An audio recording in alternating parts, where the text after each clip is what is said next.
मुख्यमंत्री योगी आदित्यनाथ आज महाकुंभ मेला क्षेत्र में पहुंचे। इस दौरान उन्होंने अखाड़ों के महामंडलेश्वर और पूज्य संतों की मौजूदगी में अपना संबोधन दिया। उन्होंने महाकुंभ में हुई भगदड़ के दौरान परिस्थितियों को संभालने का जिम्मेदार संतों को बताया और उनका धन्यवाद दिया।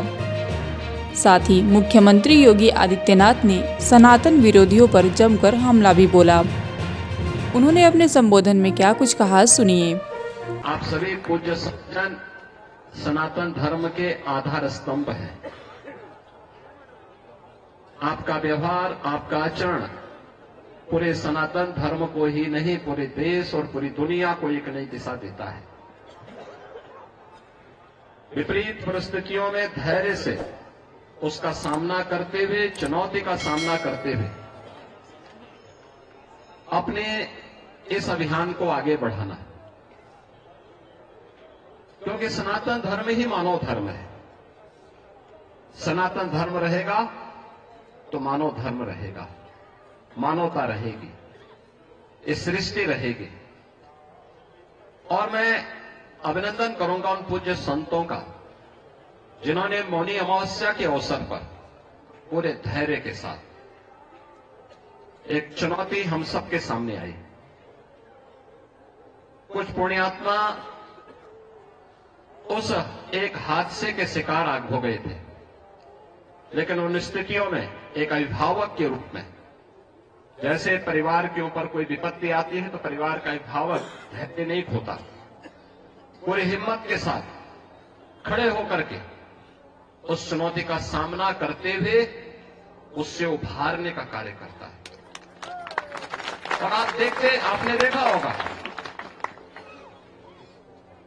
कि जो सनातन धर्म के विरोधी हैं, वे लोग एक प्रयास कर रहे थे कि संतों का धैर्य जवाब दे दे और उसके बाद जग हसाई का एक कार्य कराया जाए।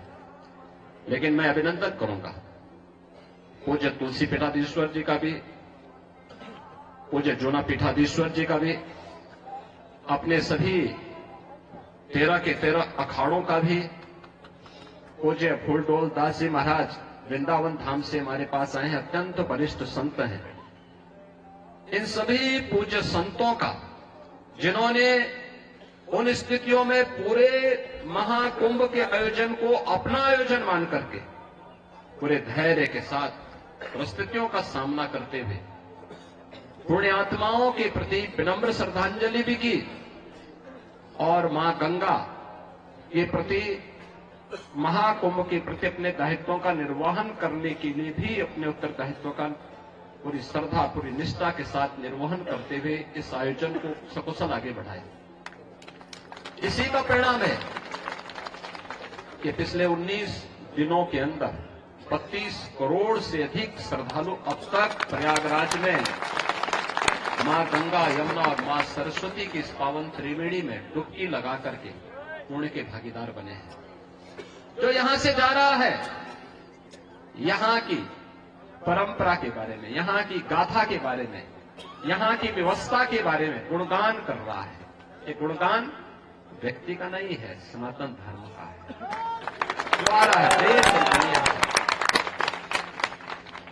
लेकिन हम लोगों को ये भी देखना होगा, कुछ लोग लगातार गुमराह करके सनातन धर्म के खिलाफ हर एक मुद्दे पर षड्यंत्र करने से बाज नहीं आते। और आज से नहीं, बहुत पहले से हम लोग देखते रहे। राम जन्मभूमि मुक्ति आंदोलन के दौरान भी ये सभी पूज्य संतजन उस समय के भी साक्षी हैं। वे लोग उस समय, उनका व्यवहार, उनका चरित्र उस समय भी जग जाहिर था और आज भी है। ऐसे लोगों से सावधान होकर के सनातन धर्म के मूल्यों, उन आदर्शों के साथ इन पूज्य संतों के सानिध्य में हमें निरंतर आगे बढ़ना होगा, हमेशा आगे बढ़ना होगा। और जब तक पूज्य संतों का सम्मान है, सनातन धर्म का कोई बाल बांका नहीं कर सकता। और सनातन धर्म है तो दुनिया के अंदर जीव सृष्टि बनी रहेगी। ये सनातन धर्म की मजबूती पे निर्भर करेगा और इसलिए हम सबका प्रयास होना चाहिए कि जहां भी जिस स्तर पर हो सके, सभी पूज्य संतजन कर रहे हैं, हमें समय के अनुरूप उस प्रकार की रणनीति के साथ जोड़कर के आगे बढ़